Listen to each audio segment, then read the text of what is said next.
Blue Sky Plan Splint module is an easy to use yet powerful module that allows the designing of pretty much any splint type in just a few minutes. Of course, the entire design process is completely free of charge, and the export cost for the splint is just half an export, putting the price at around $8 to $10 per splint. We're going to start the splint design process by clicking on Splint to launch the splint options.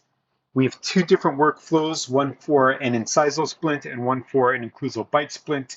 We're going to demonstrate the process flow for an occlusal bite splint in this video. I'm going to click on that option. We now organize all of the data according to your patient and the relevant treatment. So that's true now for Blue Sky Plan, Lab Pronto, Bio Big Box, and Blue Sky Monitoring. So go ahead and select the relevant patient from the drop-down list. If this is a new patient that does not yet appear, then click Create New Patient. The treatment type is created automatically. If you'd like to modify, click on the pencil icon to modify the name of the treatment or to add a description. Select the relevant draw type, and we will click the next arrow to proceed. Before we do that, take note of the Workflow Settings tab that we have here. If you go ahead and left click, then it opens the different workflow settings for the particular flow. These will be the default options for this case and your future cases until you go ahead and change them. So I've splint minimal thickness set to 2 millimeters, for example. If I'd like to change that, I could simply use my left mouse button to grab and drag the slider. I could use the arrows at the edge of the slider, or I could just click on the value and type in the new value and click enter. Once I've reviewed and confirmed the relevant settings, go ahead and click on the tab again to close the workflow settings, and then click Next to proceed to data import. Navigate to the relevant files for this case. You could use the shortcut quick access buttons going across the top. Once you see the relevant files on screen, left click on the first one. You could see the preview on the right side of the screen, and then hold down the Shift key to select the relevant additional files. I've selected the mandible, maxilla, and files for buccal bite registration. Once all the relevant files are selected, go ahead and click on OK to import. The software now arranges the relevant files in the relevant categories. In a situation where it does not identify the relevant file type automatically, as we have here, simply use your left mouse button to grab and drag the file to the relevant category. You could view the files on the right side of the screen and simply toggle their visibility on and off to see all the relevant files. As usual, you can use your right mouse button to zoom in and out, your left mouse button to rotate, and grab and hold the wheel of the mouse to move all the files in space. Once you have the relevant files imported, you could go ahead and click on Next. If there are additional files you would like to go ahead and import, simply click on the plus in the relevant category, select the relevant files, and they'll be imported accordingly. I'm now going to click on Next. And we're now going to align the files in space according to the image on the top left. I'm going to hold down the Shift key and left click on the indicated location. I'm going to click 3 spots to create a vertical plane and to align the model accordingly. To update the model alignment, simply use the on-screen widget to move the model or to rotate the model as indicated. We have the undo button on the top left of the screen, so I'm going to undo that action and then go ahead and click on Next. Since we selected the buccal bite files during the import, the software is now automatically running buccal bite registration. We now have two slightly modified positions for the mandible. The first based on the actual files as they were imported, and the second based on the alignment using the buccal bites. You can see the different positions here on the left side of the screen. And if I click Move Mandible to Position, the positioning will adjust. And if I'd like to revert to the initial positioning, I could click Move Mandible to Position, and then proceed and continue accordingly. The Splint module is a relatively recent addition to the Blue Sky Plan software, so we have a slightly different look and feel. we have the relevant steps going across the top, and when we click the next, then we proceed to the relevant step. If we would like to go back a step, then simply left click on the previous step to return to that step. Our visibility options could be accessed from here. We could toggle on and off the visibility of any surface. We could also right click on the surface to hide, toggle transparency, or to view the relevant dimensions. We have options here to show and hide a relevant surface. We have on the three dots options to edit the name of the surface or to delete the surface. The grid as well can be toggled on and off. On the right side of the screen, we have quick access options. In our current situation, we have options such as sending the case to Lab Pronto for design and or fabrication, to take screenshots, to add a description, and to enter editing mode. As we proceed, the options will change accordingly. So now I'm going to go ahead and click on next. And this step is to place the draw articulator. We're being prompted to left click once, holding down the shift key between our lower central incisors. And we could see that an articulator has been added, reflecting the 6mm setting that we set in the workflow settings. Okay, I'm now going to click on next. This is the step to remove undercuts. I could align the model in space and then click Define Insertion from Direction, or I could use Define Insertion Direction to just rotate the arrow accordingly.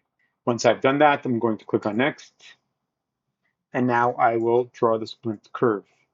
Holding down the Shift key and left clicking with my mouse button, I'm just going to go around the arch, drawing the curve as I would like. Whenever you want to mark a dot, just make sure you're holding down the Shift key and left clicking.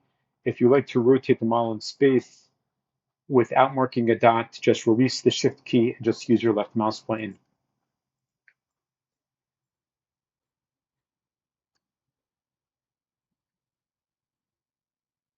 I'm going to go all the way around the arch, returning to the start position. And now I'll review and modify the curve. Let's just lower that down there.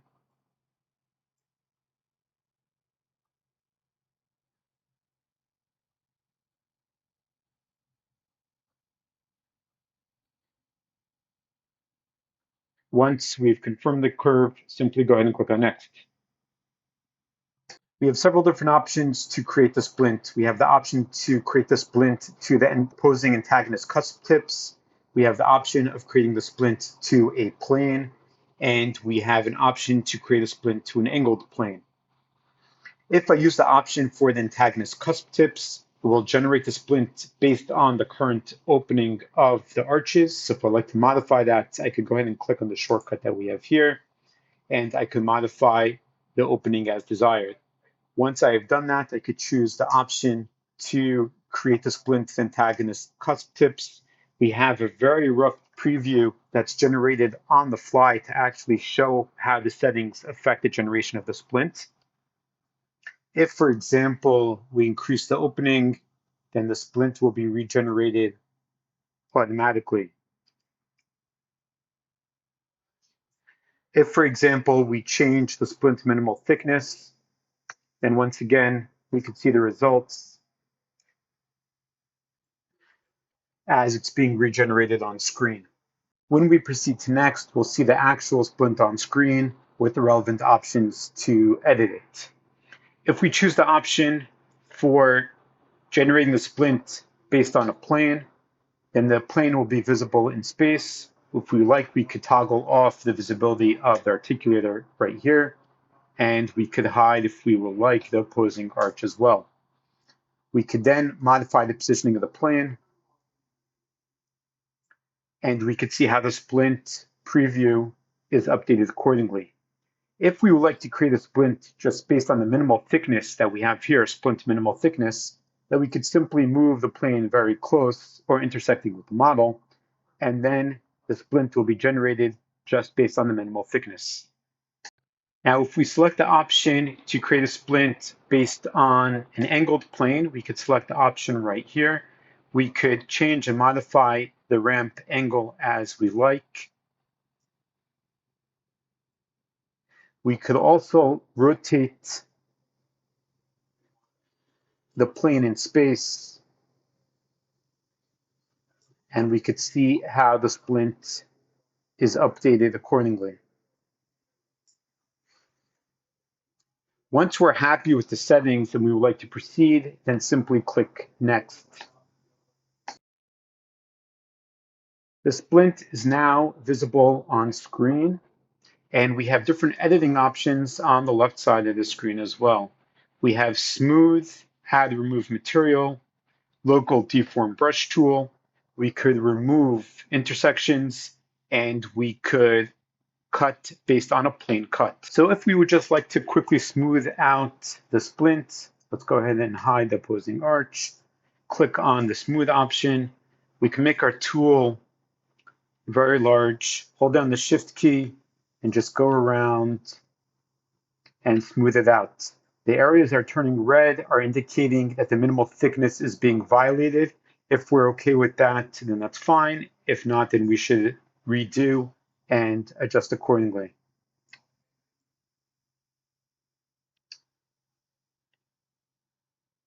The size of the tool could also be modified by holding down the shift key and scrolling the wheel of your mouse. Okay, so here we've quickly smoothed out the splint. If we wanted to add or remove material, Shift will add material. So here we could cover the area where the minimal thickness is being violated. We could also add particular contours to the splint if we like. We could remove material. Adding material was with Shift and left mouse button, and removing material is Control and left mouse button. We could go ahead once again and change the diameter and change the strength accordingly. The local deform option allows us to hold down the shift key and just grab and drag particular parts of the splint to modify the shape accordingly.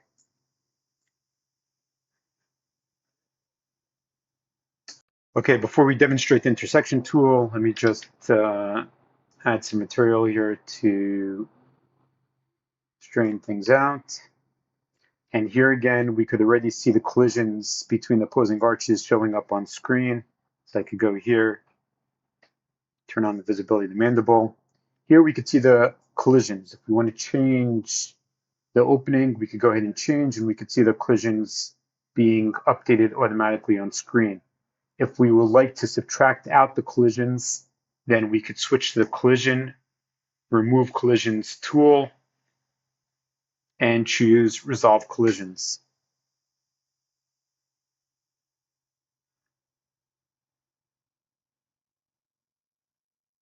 We can now see the results on the screen as the collisions have been subtracted from the splint. We have also added a plane cut tool. The plane can be positioned in space. Double click to activate the widget and just position it accordingly if you like to create a cut. And you have an option of inverting the plane, keeping both parts, and of course, to cut by plane.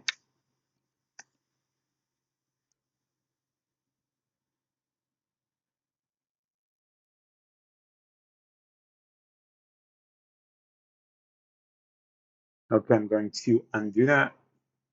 Now what is left to do is simply to click on Next.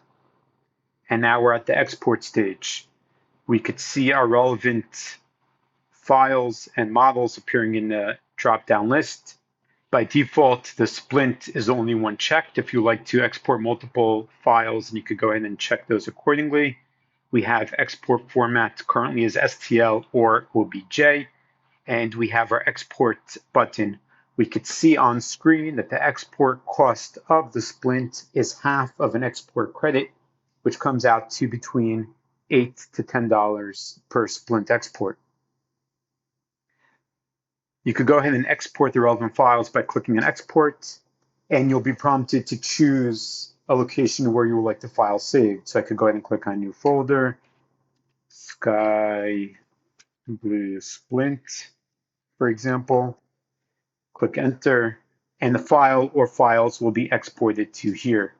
We have also added upload options to your online account. So if you would like to save the project to your BioBigBox online account, you can go ahead and do that.